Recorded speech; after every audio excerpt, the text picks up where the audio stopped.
స్నేహితులందరికీ శుభ సాయంత్రం. చారు ఛానల్‌కి స్వాగతం, సుస్వాగతం. ఈరోజు ఏంటంటే మునక్కాయలతో నిలవ పచ్చడి అండి. 7, 8 మునక్కాయలు తీసుకొని శుభ్రంగా కడిగేసి తడి లేకుండా పొడి బట్టతో తుడిచేసి పక్క నుంచి 2 అంగుళాల చొప్పున ముక్కలు కట్ చేసి పక్కన ఉంచుకోవాలండి. 300 గ్రాముల చింతపండుని ఉట్లు లేకుండా తీసేసి వేడి నీళ్ళు మరగబెట్టి అందులో ఈ చింతపండు నానబెట్టి నానిన తర్వాత చల్లారాక అది చింతపండు మిక్సీలో వేసి 2 ఎల్లుల్లిపాయలు గుడ్లు కూడా మిక్సీలో చింతపండు అది మిక్సీ పట్టేసి మళ్ళీ కొంచెం ఉడకబెట్టుకోవాలండి. మగ్గులాగా పులిహోర మగ్గులాగా. అలాగే ఒక కప్పు తీసుకొని 3 కప్పులు మునక్కాయ ముక్కలు, అదే కప్పుతో మిక్సీ పట్టిన రాళ్ళుప్పు, అదే కప్పుతో కప్పున్నర కారం, అదే కప్పుతో పావు కప్పు మెంతులు, 1 స్పూను 2 స్పూన్లు ఆవాలు వేపేసి పొడి చేసింది పావు కప్పు అండి. ఒక 3 ఎల్లుల్లిపాయలు మళ్ళీ చితక్కొట్టుకొని ఉంచుకోవాలండి.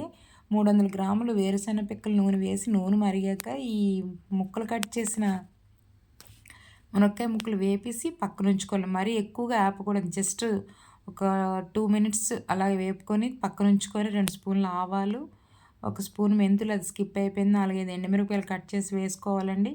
అవి వేగిపోయాక వెల్లుల్లి గుడ్లు 3 ఉల్లిపాయలు వెల్లుల్లి గుడ్లు దంచి పొట్టుతో దంచి వేపేసి పక్కన ఉంచుకొని స్టవ్ ఆఫ్ చేసుకోవాలి. ఆఫ్ చేసిన తర్వాత ఒక గుప్పుడు కరివేపాకు కొమ్మతో వేసానండి. చాలా రుచిగా ఉంటుంది. ఆ వేడికి మరిగిపోద్దండి. 2 స్పూన్లు పసుపు, ఒక హాఫ్ స్పూను మెంతి పొడి వేసి బాగా కలపాలండి. ఇవన్నీ ఆఫ్ చేసాను. స్టవ్ ఆఫ్ చేసానండి. అయితే మగ్గు తీసింది ఉందనుకుని పులిహోర మగ్గు కప్పునరండి. ఏ కప్పుతో అయితే మునక్కాయ ముక్కలు తీసుకున్నా ఆ కప్పుతో కప్పునర చింతపండు మగ్గు వేసేసుకొని కలపాలి. అదే కప్పుతో మిక్సీ పట్టిన రాళ్ళుప్పు వేసుకోవాలి. పావు కప్పు మెంతులు, ఆవాల పొడి వేసుకోవాలి. కప్పున్నర కారం కూడా పచ్చికారం వేసి ఇవన్నీ బాగా నూనెలో కలపాలండి.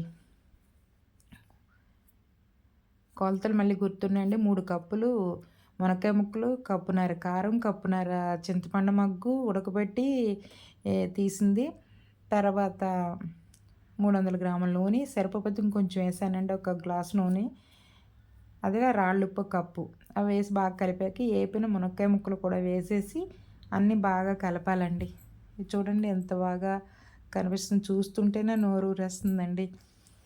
ఇలాంటి ఎండాకాలం కన్నా వర్షాకాలం, చలికాలంలో తింటే భలే రుచిగా ఉంటుంది, తినాలనిపిస్తుంది. అంత బాగా ముక్కలకు పట్టేటట్టు కలపాలండి.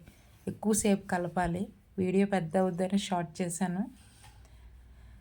బాగా కలిపేసి మూత పెట్టేసి 3 రోజులు ఉంచాలండి. బాగా ఊరుతుందండి. 3వ రోజున తీసి చూస్తే చాలా బాగుందండి.